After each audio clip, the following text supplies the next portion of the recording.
परम पूजनीय श्री आशुतोष महाराज जी की जय, कृष्ण बलदेव की जय। तो गुरु कृपा ही केवलम चैनल में आपको बहुत बहुत स्वागत है। आज हम आपको मौन रहकर भी सब कुछ कह जाते हैं। कौन? हमारे गुरुदेव। तो देखिए, एक हम आपको जो आज हम कहानी बताने जा रहे हैं, वो कहानी है महर्षि के।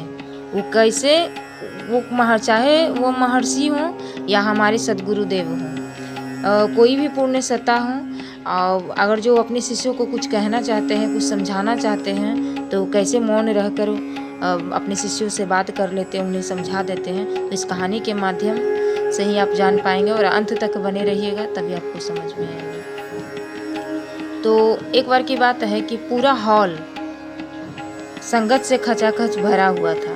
इतने ही हॉल के बाहर जो बड़ा सा खुला स्थान था, वहाँ भी पाँव रखने की जगह नहीं थी। मुझे भी हॉल के बाहर ही बैठने का स्थान मिला, पर मैं हॉल के दरवाजे के साथ एक स्थान पर बैठा था, जहाँ से महर्षि रमन को बिल्कुल स्पष्ट देख पा रहा था।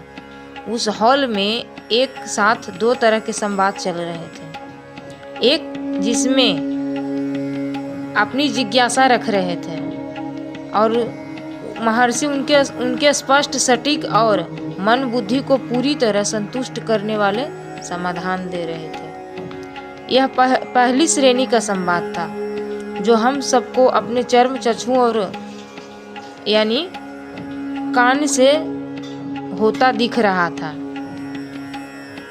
यानी जो सुन पा रहे थे। पर उसके साथ एक और संवाद चल रहा था, जो बाहर से दृष्टिगोचर नहीं था। बस जिसके साथ हो रहा था, केवल उसे ही मालूम चल पा रहा था। उस दिन मैं सौभाग्यवश इस दूसरे श्रेणी में शामिल था।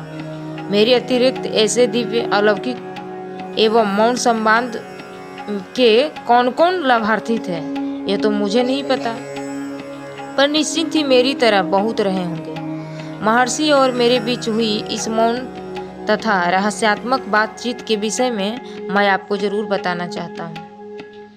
पहली श्रेणी वाला जो संवाद चल रहा था, हॉल में जारी था। तभी अचानक से रमन भगवान ने मुझे देखा। बैठे बैठे थोड़ा सा आगे झुके और वापस पीछे हो गए।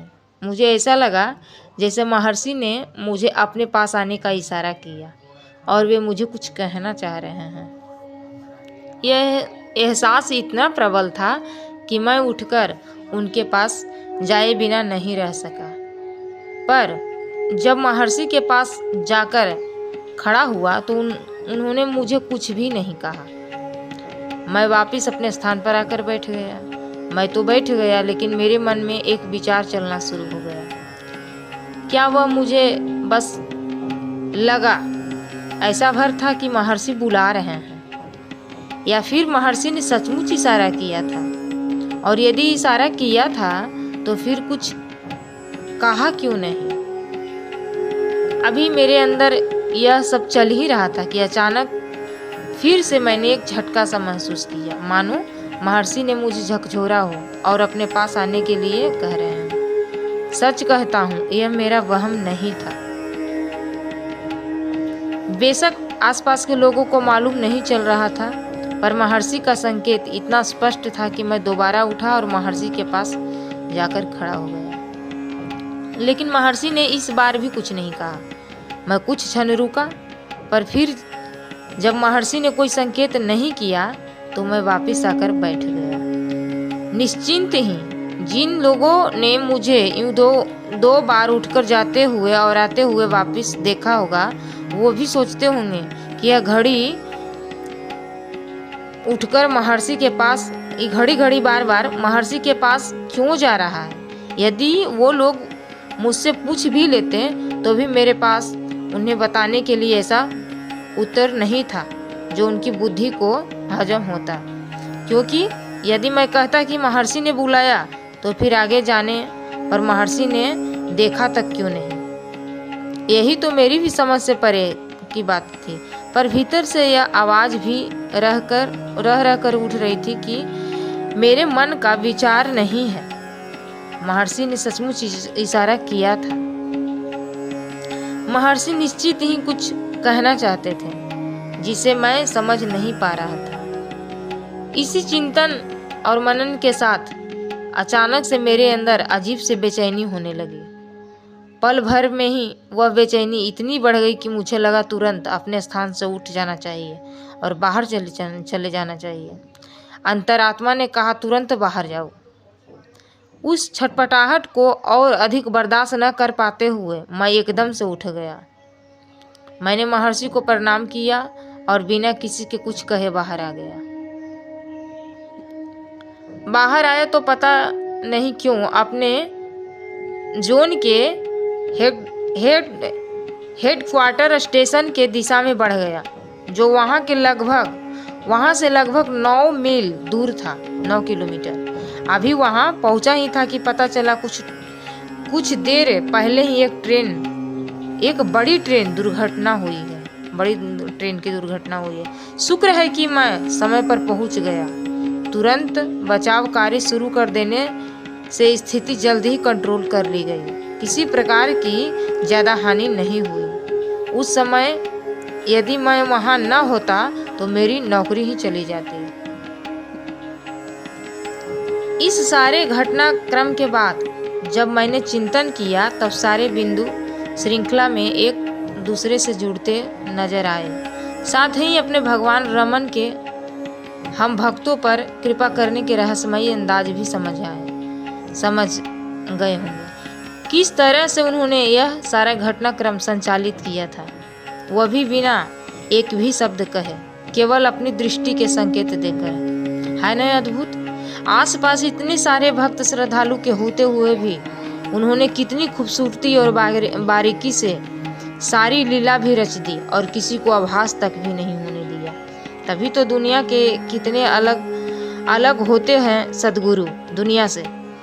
सद्गुरु संसार के जहाँ तक संसार के लोग अगर थोड़ा सा भी किसी के लिए कुछ करते हैं तो ढोल पीट कर सबको सुनाते हैं, जी भर के सबके सामने जताते हैं। लेकिन वो सद्गुरु भगवान सब कुछ करके भी सबसे छिपाते हैं। भला कौन सा विज्ञान से हम समझ सकते हैं उनकी दिव्य कार्यशैली को। उनकी कार्यशैली ही अजीब होती है, जिसमें वे मौन रहकर भी सब कुछ कह जाते हैं। बाहर से बिना कुछ किए शिष्य का अंतःकरण आंदोलित कर देते हैं। दृष्टि मात्र से शिष्य के भीतर अपनी प्रेरणा रोप देते हैं। और केवल दृष्टि से ही क्यों, सच्चाई तो यह है कि उनके व्यक्तित्व की पोर पोर हमें संदेश देता है। शर्त बस इतनी है कि शिष्य के चिंतन के तार उनसे जुड़ी होनी चाहिए। तो आप लोगों ने भी देखा ना, हमारे गुरुदेव भी श्री आशुतोष महाराज जी कभी कभार आपको हम अनुभव में सुनाए कि चलते फिरते बात करते हुए महाराज जी ऐसा विचार दे देते हैं जो हमें कभी कभी साधना में भी नहीं मिल पाता है, कभी ध्यान में भी नहीं वो विचार मिल पाता है। क्योंकि हमारे दिलों का तार, हमारे आत्मा का तार उनसे जुड़ा जब होता है ना, तो वह बहुत अच्छे अनुभव शब्दों से करा देते हैं। और उस समय इतनी बेचैनी होती है, जैसे लगता है कि ये चीज़ हमारे आत्मा में रोपित हो जाता है, ये विचार, और हम समझ जाते हैं कि ये गुरुदेव का ही विचार है, देवी श्री आशुतोष महाराज जी का ही विचार है, ये मेरा खुद का विचार नहीं है। तो आपको कैसा लगा ये जैन धर्म से जो हम आपको सुना रहे थे, ये जैन धर्म का ही एक बहुत बड़ी दृष्टांत था, जिसको सुनकर के आपको उम्मीद है कि अच्छा ही लगा होगा। तो आप अपने आत्मा के शब्दों को समझिए जो दिव्य गुरु कहना चाह रहे हैं, और समझना क्या है वो खुद ब खुद समझ आ जाती है, क्योंकि वो दिव्य कृपा होता है। तो आपको ये दृष्टांत आपको अच्छा लगा है तो लाइक, कमेंट और चैनल को सब्सक्राइब जरूर कर लीजिए। सुनने के लिए हमें धन्यवाद।